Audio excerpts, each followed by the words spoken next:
How to fix inactive private server on Roblox. So let's get started with the tutorial. First of all, open the Roblox app or simply visit the Roblox website and make sure you are logged into your Roblox account. Once in there, tap on the three lines at the top left corner of your screen.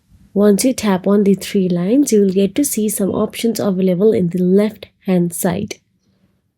Now from the options, tap on the inventory option available there.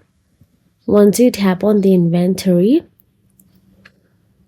from the left hand side option, scroll down and you will get to see servers option available there, and tap on the my private server, and all you have to do is simply activate the private server by tapping on it. I do not have any private server available at this moment, so you won't get to see any options available here, but if you do, then you will get to see active and inactive option available there, and simply activate it.